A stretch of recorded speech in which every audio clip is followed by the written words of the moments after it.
Welcome back, Rankers. Have you had a good week? I did. I went fishing on the weekend. Went out with a mate from a little place in Victoria here called Portland. We went out 32 kilometres offshore, off the continental shelf, 1,400 metres of water, rough seas, shark-infested waters, and I caught a big fish.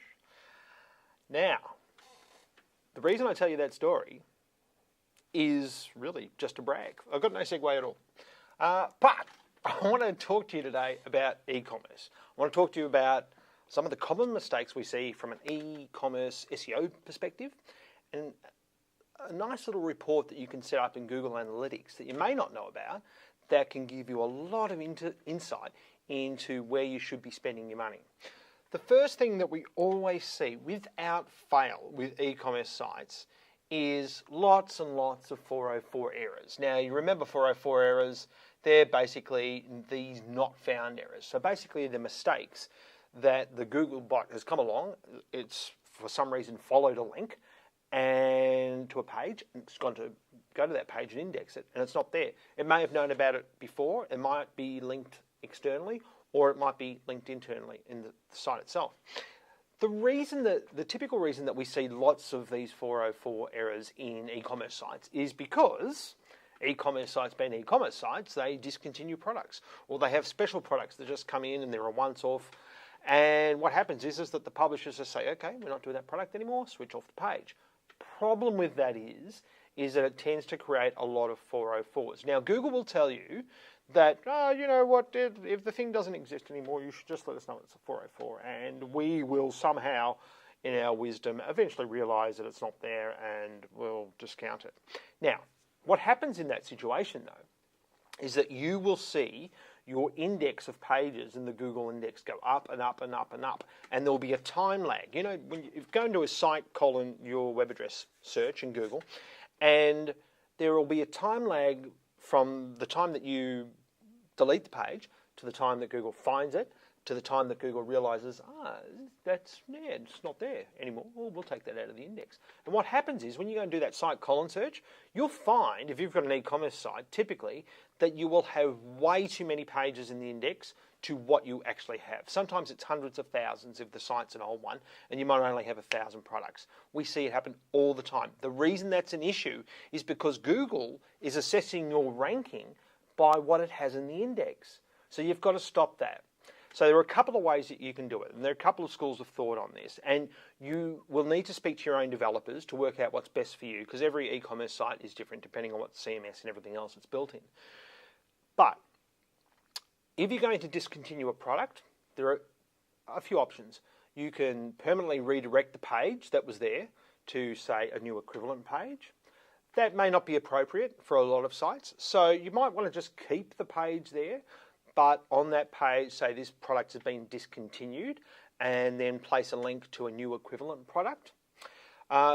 If you've got a big site when you're constantly changing products, that could be a bad experience for the user though, because they might continually get this product has been discontinued, right?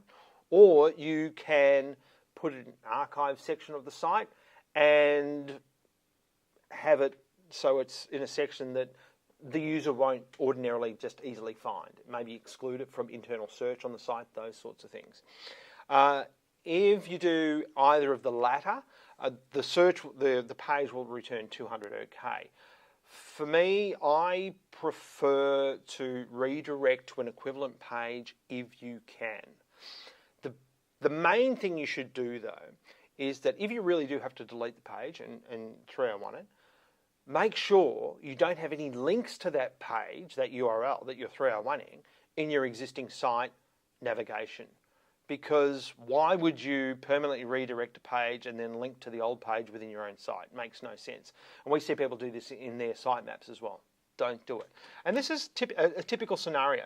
So this client here, you can see up here, it's got about 200, 191, all these 404s. So we've come along here, we've fixed it, we've got rid of the 404s, bang, nothing.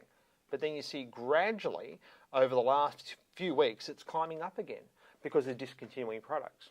So in this situation, we will if they're discontinuing products, one of the other things, the fourth option, if you like, that you can do, is you can say, look, this is actually very similar to this product over here, and this is the real page that the Google bot should go to.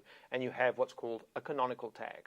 If you've got some other techniques out there that you're using on your site that you find work and it's helping your rankings, please let us know, and we'll share them with the audience as well. The report that you can set up that a lot of e-commerce sites don't know how to do is one in Google Analytics, and it's a really good little report.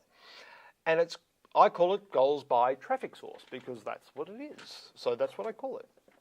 But basically, under customization, you can set up your own reports. So the one I've set up here is telling me over the last month, we have had 278 people check out of this e-commerce site, and we can see here where they've come in from.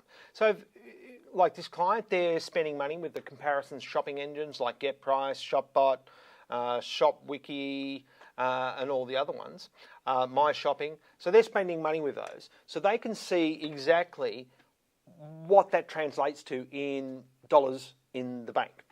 And you'll see here that the number one result for this particular client over the last month is Google.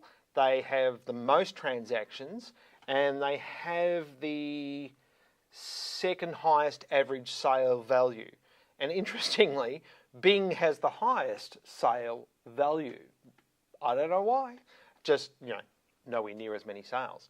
If you then go and click into Google, because this client's running AdWords as well, you can see here that organic is much higher in checkout value and also in average sale value, and you can see that Google cost per click is nearly half that in actual checkouts, and only 2/3 of the value.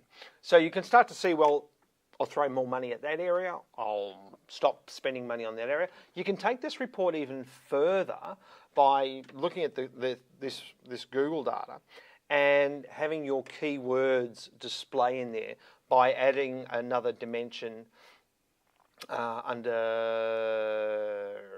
I won't do it on the fly, I've done it, but I can't do it with this because you're going to see the client's keywords, and I'm not going to show you the client's keywords. But have a play with customization and just start to set up some reports for yourself where you can start to see if you're doing e-commerce and you're spending money in other areas, you can drill down, see what works, spend more money there, and switch off where the money isn't doing anything really to help your bottom line. And that's it for this week's show. Love to hear your thoughts about how you handle an e-commerce site when you're discontinuing products. And we'll see you next week. Thanks very much. Bye.